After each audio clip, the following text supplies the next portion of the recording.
Welcome to The Uncomfortable Truth, where we answer the questions we all need to be asking about race and racism in America. I'm Loki Mulholland. I'm Levon Brown. And it's time to get Get uncomfortable. uncomfortable. I can sync that later. Cool. It didn't work, but we'll get better. We're getting there. All right. So I just have to read this because I'm not going to try to memorize it. So, everyone can deal. The recipe for success in America for generations has been go to school, get a good education, get a good job. But does that hold true for people of color? Are there factors making it hard to diversify higher education? Surely the schools want more students of color, but the numbers show there's a long way to go. The Georgetown University Center for Education and the Workforce report showed that of the 468 best funded four-year institutions, 75% of the students were white. Nearly a third of Black and Hispanic students with a GPA of 3.5 or higher end up at community colleges. And the Trump administration in 2018 reversed Obama-era policies encouraging universities to consider race as a factor in admission.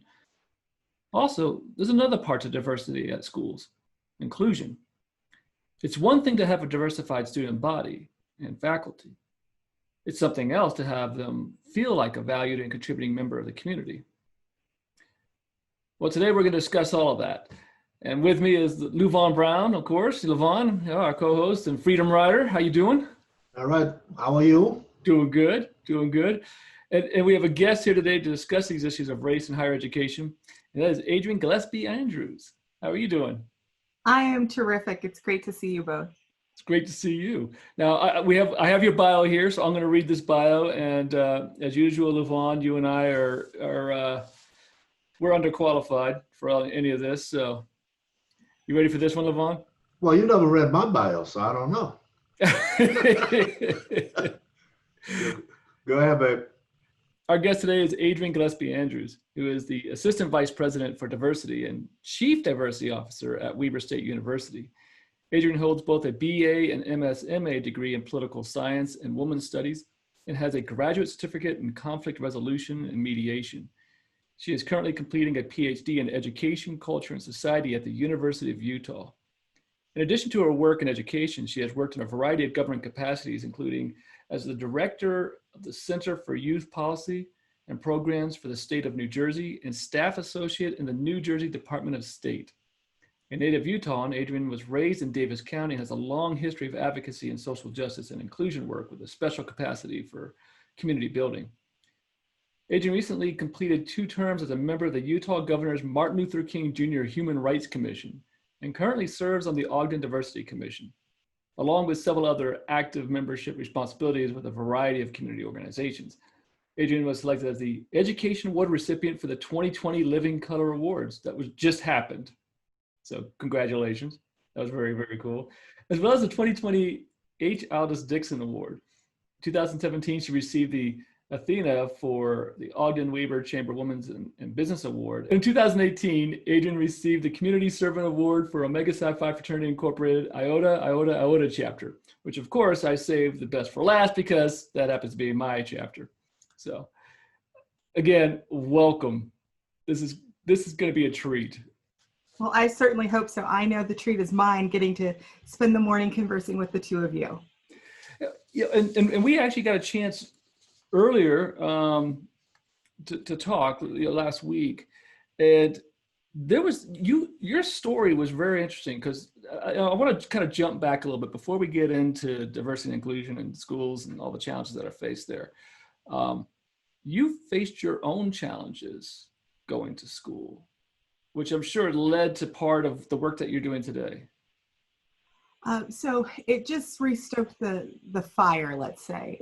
I was a graduate student back east taking courses in political science, and I won't name the institution because that experience is not indicative of all institutions. However, I was in a classroom setting where I would consistently bring up issues of race, gender, and other aspects of identity. And at probably the midpoint of the course, one of the peers in the class, which was a seminar style class, we're sitting around a very lovely oak wood table. There's about 11 of us with the faculty member. And I raised a question about race and gender. And he hit the table with his fist and said, "I'm tired of you always asking questions about race and gender. It's always race, race, race with you." And no one said anything, including the faculty member. And I had a physical response, and I had tears in my eyes, and I said, "I'll stop talking about race when you start. I have to bring it up because no one else is bringing it up." And there was a very tense pause. And then the conversation continued as if nothing had happened. But that shook me to my core. In a department that had a specialty in gender studies, that in a program looking at politics and political engagement and political theory, that I could be attacked for asking the questions that desperately needed to be asked and discussed and answered, and no one would feel the need to come to my defense. That really restoked my personal fires around diversity, equity, and inclusion that had been born from my father and my grandfather. My grandfather, James Gillespie Sr., was the president of the Ogden NAACP for more than 30 years. And so I did not grow up in a time where I was not aware of civil rights, of being invested in inclusion and recognizing the value of diversity and equity. And so those experiences that I had on my own educational journey really intensified a need for me to not just think about change, but to be the change that I wanted to see. Mm. Wow. Well, I admire your courage. I'm interested in when you set the name of the course, it sounds as if what you were raising was appropriate. It was very appropriate. As a political scientist, which is part of my background, talking about race and other aspects of identity are critical to our understanding of power, privilege, and how things happen. Who gets what, when, and where. But the questions, I guess, that I asked made people uncomfortable because they had to suddenly begin to recognize that there was privilege in the space that was not being acknowledged. And at that time, even though I felt very aware of identity politics and about power, I didn't fully understand or comprehend the impact of privilege in these spaces. I think I was still, in some ways, attached to the myth of meritocracy, that if I just worked hard enough, I could get where I wanted to be. But I was fundamentally coming to understand that that was not the case. And it was not just for me, but for so many other people. And that a failure to acknowledge that is a failure to actually engage in true critical education. Wow. Well, it makes me think, like the Southern Manifesto, Levon, wherein part of it was, there was no issue. Everyone gets along. It wasn't a problem until these Yankees came down and these agitators came and started stirring things up. It's like, so these universities, like, this unnamed one that you attended, it wasn't an issue for them because they didn't have to think about it, for one thing. And like I said, they're uncomfortable even just talking about it. But if no one talks about it, and of course in Mississippi and places in the South, that would have been, the fear of talking about it. Mm-hmm. Suddenly, now that you're talking about it, oh my gosh, now we have to actually deal with it. But this is, these institutions were designed this way to begin with. And that's part of the barrier that happens. So let's pick on Utah, for example, because that's since 2 of the 3 of us are here in Utah right now, because places like the U, and so I'm not even going to talk about BYU, but those sort of places were, it's not just Utah that's had those issues when it came to higher education. The mentality that this is our space, and now it's being invaded, like the suburban housewives are being invaded, right? Right. And so that's such a wonderful way to really get started into the meat of this conversation, because it's recognizing that when organizations are founded, they are structured in ways to benefit those who design them, right? And so all of the opportunities will be leveraged to benefit those individuals or people like them. And so when suddenly you see transformation and the engagement of people outside of that core group or the original founders, suddenly you come into tension because you realize things like you value this idea of equity or equality in theory, but in practice, it means things are going to look different than how they've looked in the past. And so when you're looking at, let's say, our state institutions here in Utah, many of them were created by the Church of Jesus Christ of Latter-day Saints. And so even Weber State University, which is where my flaming W is, was originally created as Weber Stake Academy, as was, I believe, Dixie was started as a stake academy. And so those institutions were created for particular people. And as they evolved and became more engaged and inclusive of people who may not have had those identities, it required shifts and turns. And some institutions move with those things very easily, and others struggle more. And in times that struggle is about what's at stake personally for people who feel that they are losing something that's rightfully theirs and that somebody else is just getting because of their previous lack of having it. And so that's where we run into the privilege and the ability to say, well, we can pick and choose who gets to come here. And so we still have control over the organization and how it operates. But when we suddenly are open enrollment, what does that mean for how we operate? And at Weber, that is, as well as at Dixie, that's a core value, is open enrollment and being an access point to education that everyone doesn't have freely. And our commitment as an open enrollment institution is to make sure if you're not where you need to be a college student, that we scaffold you to get you there, to be successful, because that's our mission. But that's a mission that evolved over time and has required buy-in, not only from the other individuals in the institution, but as well as from the funders and donors and legislators outside of the institution.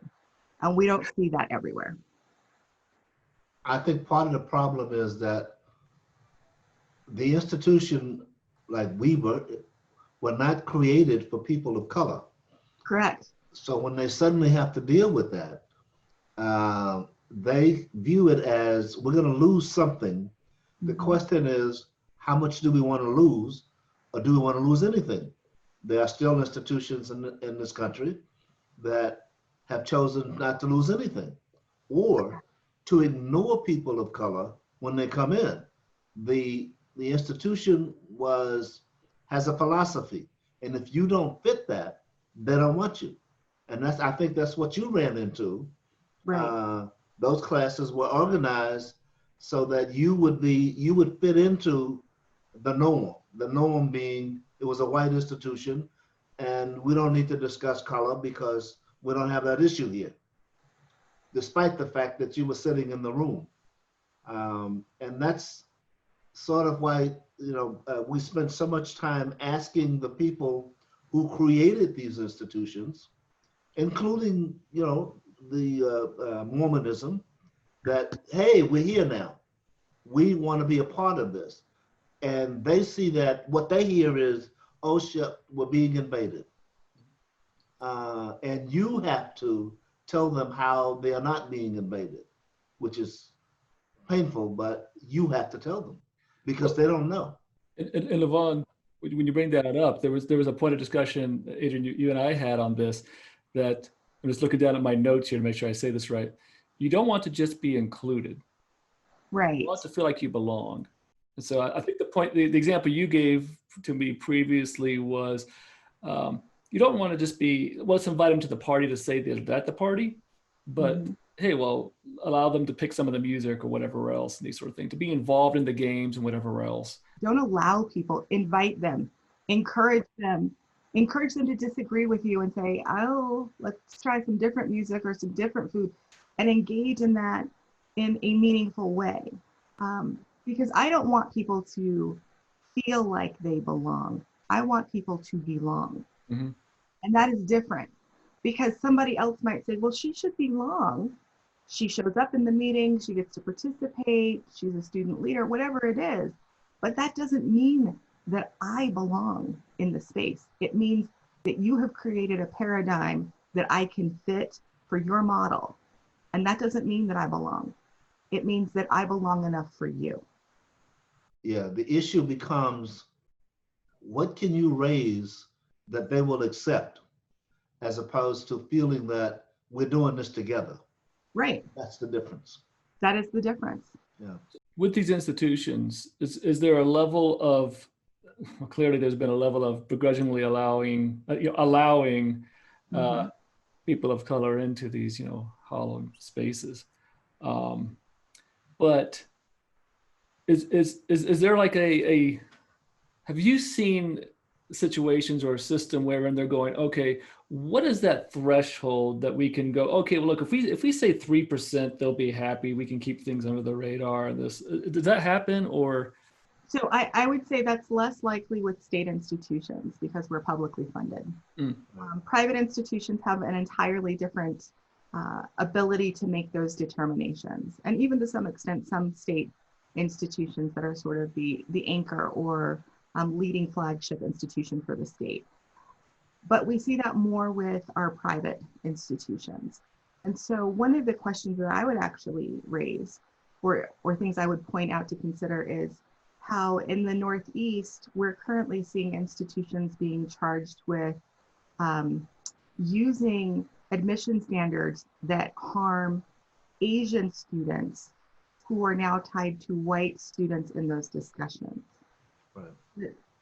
The GPA markers, if you just go by the numbers, the Asian students outperform, by and large, even the white students. Mm-hmm. But instead of talking about that and where there's a gap, instead those two populations are included together, which is part of our history of whiteness can include other people or other identities when it is convenient to whiteness. Right. And this is a situation where I would say we need to be looking at this much more closely. Because when we talk about equality and equity, what you're doing is just making it convenient for the people who were there in the beginning to stay there. Mm. It's sort of like how the Irish and the Italians and the Greeks became white. They didn't become white because people thought they're white people. They became white because the numbers suggested that things had to change and we had to include people who previously were not a part of our group in order to maintain power and control. Mm. And the gift there is that you can always tell that group, we can expel you if you don't go with us. Mm. But if you were a group that was previously excluded or harmed, and you're suddenly a part of the group that makes the decisions and has the power, you're much more inclined to fall in line. Yeah. Right. But when you look at racial hierarchies, Black people will never be in that category. Mm-hmm. Interesting. Now, affirmative action. I mean, this is one of the things that white people just go nuts over, right? When it doesn't benefit them, there's been plenty of affirmative action for white people, but suddenly when it's not for them, Initially, affirmative action benefited white women more than anyone, and probably historically continues to do so in this country. Mm. But I think there's a misunderstanding about what affirmative action is. There's this sense that affirmative action means we have this slate of candidates who are amazing and outstanding and could fill the position. And then we have this minority over here. And because of affirmative action, we have to pick the minority. And they may be unskilled in all of these other things. But that's fundamentally not what affirmative action is. Affirmative action is supposed to operate to build sort of the equity that's been missing because of our cultural history in this nation. Right. And so what that means is we have a job. We put out a call for applicants. We get the applications. We have minimum standards and preferred standards that we would like. No application moves forward without meeting the minimum standard, which by virtue of that determines that anyone who moves forward is acceptable on the basis of our decision of what the minimum standard is. It becomes questionable when people see a candidate who maybe doesn't look like them or has different ideas or experiences or backgrounds, and it becomes a possibility that the cultural norms in the organization may be challenged or may need to change. And people don't like to change. People don't like to be uncomfortable, right? And so what they will say is things like, well, I don't know if they would fit here. There's this notion of fit. And they're a really good candidate, but I don't think they would stay here. And then we would have wasted all this time and energy and money and bringing in this candidate who's not even going to stay here. So it's these small ways that we rationalize excluding viable candidates for positions because we know it will require us to do some heavy lifting. Yeah. One of the things that happened in business, and I know this happened, is they brought in a lot of when they first started affirmative action. First of all, they declared that they were talking about quotas.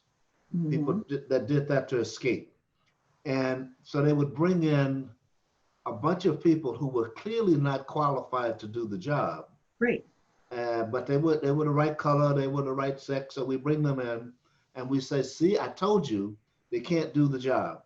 So right. Let's just cut that. So we just won't bring any of them in because as soon as we do, that's what happens." And eventually, even people of color turned against affirmative action because they didn't understand what it was. And it came to mean, I'm not qualified to be here. And we bought that. Mm-hmm. And that's not what it meant at all. But it was sold as that. And businesses, I know in my company, they used to bring in people that were clearly not qualified to do the job so they could say that we did our part, they just couldn't cut it. And I think we're seeing some of that now, but not as much because not as many people of color apply. I think that's one of the pieces, Levon. And in particular, when we're looking at higher ed and we're trying to find people who've completed PhDs who are, known for their research or their expertise, the numbers are smaller. I'm not going to lie. The numbers are smaller when you're looking at Black, Hispanic, Native American populations. The numbers are smaller. But even when you look at the Asian population, where those individuals get cultivated is very different. And so the numbers don't look the same across the institution. You might see those numbers appearing in the sciences, maybe the health professions, but you're less inclined to see those numbers in business, in performing arts, in social and behavioral sciences. And guess what? There are folks everywhere doing this work who look like all sorts of different people with all different kinds of heritages and languages and skill sets. But we get used to seeing people in these particular spots. And so that's where we're sort of comfortable. We're comfortable enough with that. Well, we may not have a lot of diversity across the whole institution, but here, this is where we have it. So we're doing our job versus saying, if we as an institution want to reflect the population of students we either serve or seek to serve, then that means that we're going to have to be more intentional in our outreach. And that doesn't just mean that we can put out a call for a faculty member to the lead organization for our field of study. It means that we're going to actually have to be intentional and reach out to programs that produce graduates of color so that we can build relationships and potentially build opportunities for students to come in and do a postdoc and see for them if they are interested in being at our institution, if they find that there is value for them being a part of our organization, our institution. And then when we become those places where people say, yeah, that's where I want to be, then the applicants will come. But we have to do our work on the front end of cultivating those pipelines for application, of looking beyond just the single lead organization for the field of study. Because guess what? In the lead organization, there only gets to be one president. There only get to be so many chairs. And so if those are part of the standards of what you're looking for, by virtue of the numbers, you are not going to get applicants of color or who have different identities that have been minoritized or oppressed because there's simply not enough opportunities for them to get that experience. I got you, right. Mm. And so it requires a fundamental shift on our part as institutions to start doing the heavy lifting and to start looking in spaces differently. Because of course, people see affirmative action or hear affirmative action and think, I'm going to lose my job. You're saying I shouldn't have my job. Right. And instead it's saying, how do we lift all boats? No one's trying to take your job away from you unless you're not doing your job. Right. Right? You're already in your role, but how do we increase equity for all? If the response is, well, the best candidates will just rise to the top naturally, we know that's not true. Right. We know that because we actively cultivate people for roles when we have opportunities. I reach out to my friend and say, hey, there's going to be this application process. You should apply. This is what they're looking for. It's about networks, hugely about networks. And even though many of the processes are supposed to be blind, which is problematic to say, we still have ways of getting people in and out of pipelines based upon our own networks. And it goes back to, I've served on committees before where an individual has said, well, I really just don't think they would fit here. Right. And my response to that is, tell me why you think they wouldn't fit. What would we need to change in order to be a place for them to flourish? And are we not willing to make accommodations to support someone's development, especially when they bring value added to our organization? So part of the issue is obviously the attracting candidates, students in particular, not just faculty, but the students, being able to attract them to go, this is a place you want to be anyways. They're feeling welcome, feeling like they're a part of it, they belong. But to have that happen, like in your situation, to have a teacher that actually listens, instead of being argumentative. There was a situation you told me about once of where a faculty member said to you about, well, if we let this student in, are we now lowering our standards? So a little bit of what happens is when we start talking about inclusion and diversity and equity, people start getting nervous because they think we're going to be lowering our standards. And they don't want to lower the standard of work that they require or the caliber of student that they engage in. And my response to that is, are you telling me that fundamentally you look at bodies that are not white and think that they cannot perform, that they are below the ability of performing? Because that's basically what you're saying is, I'm not sure we're ever going to find students of color or who have different identities who will be able to match the expectation I have for my students who identify as white or that I identify as white. And that's kind of a shocking sort of response to someone who has not ever considered the fact that their unconscious bias is showing in a very big, broad, proud way. So, but you do have students that come in that aren't at the same level of of white students. I mean, there's a vast discrepancy in education on the primary and secondary level, and we know this for a fact. That's not the fault of the student. That's the fault of the education system that exists. Right. And that gets wrapped up in a called, many people call it an achievement gap. Right. And I don't call it an achievement gap. I call it an opportunity gap. Because how can you expect me to perform at the same level as the student over here who had these opportunities that don't exist in my institution? Who have had these resources to develop skills that I've never had. Doesn't mean that I can't develop those skills. It simply means that the resources to help me develop them were not there.